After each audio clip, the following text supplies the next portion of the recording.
नमस्कार। राम गुलाम online classes में आपका स्वागत है। आज हम लोग अध्ययन करेंगे उड का घोषणा पत्र 1854। इसके पहले हम लोगों ने अध्ययन किया 1833 का घोषणा पत्र और उसके पहले 1813 का, जिसमें ये प्रावधान था हर 20 वर्ष बाद इस आज्ञा पत्र का नवीनीकरण हो, उसमें जो आवश्यकता हो संशोधन किया जाए।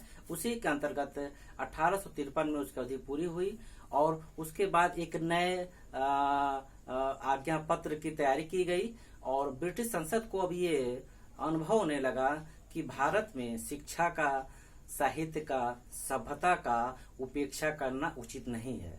उपेक्षा करके अब हम अर्थात अंग्रेज भारत में किसी भी योजना को अच्छे से लागू नहीं कर पाएंगे। इसलिए उन्होंने इस योजना अर्थात 1854 में जो योजना बननी थी उसमें इस बात पर ध्यान दिया कि इन बातों को विशेष रूप से लागू किया जाए कि भारतीय सभ्यता, संस्कृति, साहित्य की उपेक्षा न किया जाए एवं भारतीय भाषाओं को प्रोत्साहन दिया जाए। और वही इस योजना पत्र में लागू किया गया और ब्रिटिश संसद ने एक प्रवर समिति का गठन किया, जिसको ये देखना था, सोचना था कि भारतीय शिक्षा में किस प्रकार सुधार किया जाए, किस प्रकार नए बिंदु रखा जाए जिससे भारतीय लोग संतुष्ट हों।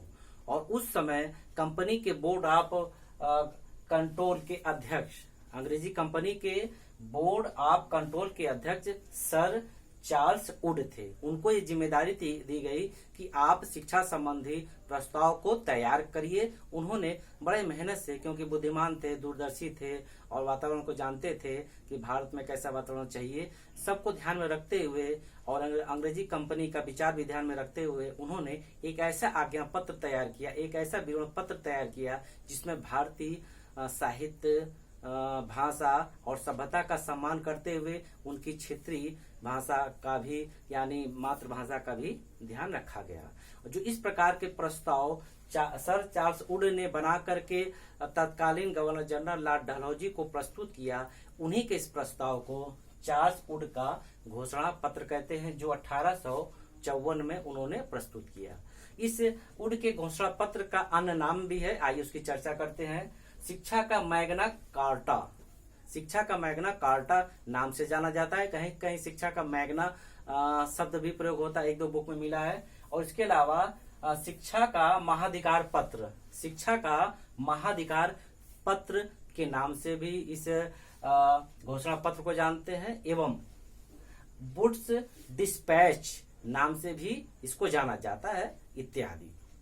शिक्षा का मैग्ना कार्टा क्यों कहा जाता है, ये थोड़ा चर्चा कर ले। क्योंकि इसके पहले जो भी योजना बनी थी, जो भी घोषणा पत्र, आज्ञा पत्र आदि बना था, उसमें किसी प्रकार से भारतीयों की शिक्षा एवं उनकी संस्कृति, भाषा, साहित्य का सम्मान न किया गया था, न उनको प्रोत्साहन के लिए कोई व्यवस्था की गई थी। लेकिन इस आज्ञा पत्र में ब्रिटिश संसद को अब ये महसूस होने लगा था कि भारतीयों की उपेक्षा करके, उनके साहित्य का, उनके संस्कृति का उपेक्षा करके वो भारत में किसी भी योजना को सफलतापूर्वक लागू नहीं कर पाएंगे। इसलिए इस योजना पत्र में, इस आज्ञा पत्र में इस प्रकार की व्यवस्था की गई कि भारतीयों की समस्या जानने एवं हल करने एवं उन्हें अपने तरीके से मातृभाषा, क्षेत्रीय भाषा, सभ्यता, संस्कृति के विकास के लिए इस आज्ञा पत्र में कुछ बिंदु रखे जाएंगे जिससे वो लोग संतुष्ट हों और उनका भी काम चले और अंग्रेज साम्राज्य का भी काम चले। इसलिए इस शिक्षा पत्र को, इस घोषणा पत्र को शिक्षा का मैग्ना कार्टा कहते हैं, क्योंकि इसमें भारतीयों की शिक्षा की आवश्यकताओं को ध्यान में रख करके इसमें प्रमुख बिंदु लागू किए गए थे। आइए जानते हैं कि वुड के घोषणा पत्र में कौन कौन से प्रमुख बिंदु हैं, उनका बिंदुवार पहले चर्चा करेंगे, फिर विस्तार से अध्ययन करेंगे। इसमें था पहला, अंग्रेजी साहित्य का ज्ञान एवं प्रचार करना। ये तो होना ही था, क्योंकि अंग्रेजी साम्राज्य था तो पहले तो अंग्रेजी भाषा का प्रचार करना था। दूसरा, शिक्षा का माध्यम अंग्रेजी एवं देसी भाषा हो। देखिए आ गया कि शिक्षा का माध्यम भारत में अंग्रेजी भाषा के साथ साथ भारतीय भाषा को भी प्रोत्साहन दिया जाए। अगला, पाठ्यक्रम में भारतीय साहित्य व संस्कृति का स्थान हो। जो भी शिक्षा का पाठ्यक्रम बने उसमें भारतीय संस्कृति, साहित्य आदि का सम्मान किया जाए। विद्यालय हेतु अनुदान मिले। इसमें यह भी व्यवस्था की गई थी कि विद्यालय हेतु विभिन्न प्रकार के सरकार के अलावा ऐसे जो कुलीन वर्ग के लोग थे, राज परिवार वर्ग के लोग थे, वो शिक्षा के क्षेत्र में अपनी रुचि के अनुसार उसको अनुदान दे सकते हैं। अगला है उच्च शिक्षा हेतु विश्वविद्यालय की स्थापना की गई कलकत्ता, बंबई और मद्रास में। अगला है प्रत्येक प्रांत में जन शिक्षा विभाग की स्थापना की गई। अगला रोजगार परक शिक्षा की व्यवस्था की गई। अगला पॉइंट है स्त्री शिक्षा को प्रोत्साहन दिया गया। अगला पॉइंट है उच्च शिक्षा हेतु विश्वविद्यालय की स्थापना की हो गया। प्राच्य पाश्चात्य विवाद को समाप्त कर दिया गया।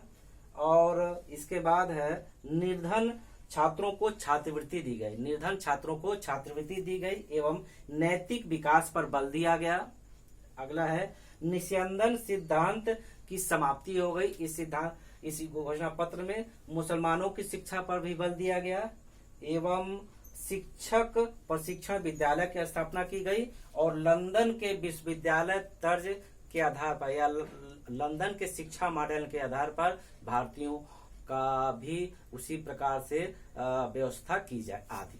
आइए बिंदुवार चर्चा करते हैं। पहला बिंदु अंग्रेजी साहित्य व ज्ञान का प्रचार करना। ये सभी अंग्रेजी कंपनियों का एक मुख्य उद्देश्य था कि भारत में धर्म प्रचार करना, ईसाई धर्म प्रचार करना और अपनी संस्कृति का प्रचार करना माध्यम अंग्रेजी हो। इसमें भी रखा गया कि अंग्रेजी साहित्य व ज्ञान का प्रचार किया जाएगा। भारत में अंग्रेजी साहित्य का ज्ञान का प्रचार किया जाएगा, लेकिन दबाव नहीं बनेगा। जैसे इसके पहले वाले आज्ञा पत्र में बता कि अंग्रेजी भाषा माध्यम हो। अंग्रेजी भाषा एक विकल्प के रूप में हो सकती है कि कोई चाहे तो चॉइस के रूप में इसको अध्ययन कर सकता है और उसमें अंग्रेजी साहित्य का ज्ञान का प्रचार किया जाएगा भारत में। अगला है शिक्षा का माध्यम अंग्रेजी एवं देसी भाषा हो और इस घोषणा पत्र में ये रखा गया कि जो शिक्षा का माध्यम है अंग्रेजी के साथ साथ भारत की मातृभाषा अर्थात जो यहाँ थी देसी भाषा थी, जो यहाँ संस्कृत, अरबी, फारसी चल रही थी, उनका भी इसमें स्थान दिया जाए। अगला है पाठ्यक्रम में भारतीय साहित्य और संस्कृति का स्थान हो। जो भी शिक्षा संबंधी पाठ्यक्रम बनेंगे उसमें भारतीय संस्कृति, सभ्यता, साहित्य, भाषा का सम्मान होगा, उपेक्षा नहीं होगी। जब उपेक्षा होगा तो भारत के लोग उग्र हो जाएंगे और कोई योजना सफल नहीं होगी। इसलिए भारतीय संस्कृति, सभ्यता, साहित्य का उस पाठ्यक्रम में सम्मान होगा। अगला है उच्च शिक्षा हेतु विभिन्न स्थानों पर उस समय कुछ प्रमुख स्थान थे जहाँ कलकत्ता, बंबई, मद्रास में विश्वविद्यालय की स्थापना की जाएगी उच्च शिक्षा के लिए। लेकिन हम एक बात बता दें, उच्च शिक्षा में जो शिक्षा का माध्यम होगा वह अंग्रेजी होगा। इसमें भी कहा गया कि उच्च शिक्षा में शिक्षा का माध्यम जो विश्वविद्यालय स्तर पर पाठ्यक्रम होंगे उसमें जो माध्यम होगा अंग्रेजी होगा। आगे चलते हैं। प्रत्येक प्रांत में जन शिक्षा विभाग की स्थापना होगी। प्रत्येक प्रांत में जन शिक्षा विभाग अर्थात शिक्षा विभाग के प्रोत्साहन के लिए, उसके विकास के लिए, उसकी समस्या के समाधान के लिए एवं उसके हर प्रकार के प्रोत्साहन के लिए, क्योंकि हर प्रांत में जब शिक्षा विभाग होगा तो उससे संबंधित विभिन्न उसको गाइडलाइन मिलेगी, दिशा निर्देश मिलेगा एवं आगे बढ़ने का उसको अवसर मिलेगा कि वो उस विभाग से संबंधित है। विभिन्न दिशा निर्देश के अनुसार उसको काम करना पड़ेगा, क्योंकि अगर कोई एक पूरे भारत में संभालेगा शिक्षा व्यवस्था तो शायद असंभव, क्योंकि भारत में शिक्षा के लिए विस्तृत क्षेत्र की आवश्यकता थी, विस्तृत क्षेत्र में शिक्षा होगा। लेकिन हर प्रांत में जब जन शिक्षा विभाग होगा तो अपने अपने प्रांत की जिम्मेदारी को पूरा करेगा और जिम्मेदारी के साथ शिक्षा संबंधी प्रयास करेगा, उसको बढ़ाएगा। अगला है रोजगार परक शिक्षा। ऐसी शिक्षा दी जाए जो व्यवसायिक शिक्षा हो, रोजगार परक शिक्षा हो, जैसे हस्तशिल्प, कढ़ाई, सिलाई, रथ बनाना, कुटीर उद्योग आदि की शिक्षा लेने के बाद व्यक्ति अपने जीवन यापन के लिए आत्मनिर्भर बन सके। यदि उसको कहीं नौकरी नहीं मिल रही है या कोई ऐसा रोजगार उसको नहीं मिल पा रहा है तो उसके पास ऐसा गुण हो, ऐसा व्यवसायिक गुण हो कि वह अपने जीवन यापन के लिए उस व्यवसायिक गुण के बल पर अपना रोजगार प्राप्त कर सके, अपने परिवार का भरण पोषण कर सके। इसलिए रोजगार परक पाठ्यक्रम को भी शामिल किया गया। अगला है स्त्री शिक्षा को प्रोत्साहन। इसमें देखिए एक विशेष महत्वपूर्ण बिंदु है स्त्री शिक्षा को। इसके पहले जो भी आज्ञा पत्र आए थे स्त्री शिक्षा पर विशेष ध्यान नहीं दिया गया था। इसमें ये दिया गया कि भारत में बहुत अधिकांश महिलाएं भी इच्छा रखती हैं शिक्षा लेने का, उनको भी आगे आने का अवसर दिया जाए एवं स्त्री शिक्षा के लिए विशेष रूप से व्यवस्था की जाए। और कुछ स्थानों पर जहां स्त्रियों की शिक्षा का व्यवस्था नहीं है या पास विद्यालय नहीं है, तो उन स्थानों पर विद्यालय बनाया जाए जिससे महिलाओं को, बच्चियों को शिक्षा के लिए दूर न जाना पड़े एवं उनके प्रोत्साहन के लिए विशेष प्रकार की योजना चलाई गई। और कुछ स्थानों पर स्त्री यानी महिला विद्यालय भी खोले गए जहां पर स्त्रियों की ही शिक्षा दी जाती है। इस प्रकार स्त्रियों की शिक्षा के लिए उन्होंने विभिन्न प्रकार की योजना चला के स्त्री शिक्षा को प्रोत्साहन दिया, क्योंकि समाज में स्त्रियों का विशेष स्थान है। प्रोत्साहन, जैसा कि हम कर रहे थे कि स्त्री शिक्षा को प्रोत्साहन देने का ये उद्देश्य था कि समाज में स्त्रियों की संख्या अच्छी थी एवं समाज में जब उनको भी शिक्षा दिया जाएगा एवं आज्ञा पत्र में ये व्यवस्था होगी तो वो भी अंग्रेजी सरकार के प्रति सहानुभूति का भाव रखेंगी। इस प्रकार महिला शिक्षा को प्रोत्साहन देने की व्यवस्था थी। आगे देखते हैं, श्रृंखलाबद्ध कॉलेज स्थापित किए गए, अर्थात प्राथमिक विद्यालय, middle college, high school, inter college और उच्च शिक्षा, यानी हर स्तर पर अलग अलग विद्यालय की व्यवस्था हो। प्राथमिक विद्यालय कहा जाता है 1 से 5 तक, उसके बाद मिडिल है 6 से 8, उसी प्रकार है। जब उच्च शिक्षा की व्यवस्था हो तो विश्वविद्यालय जो बम्बई, कलकत्ता, मद्रास में स्थापित किए गए थे और उच्च शिक्षा का माध्यम अंग्रेजी भाषा रखा गया।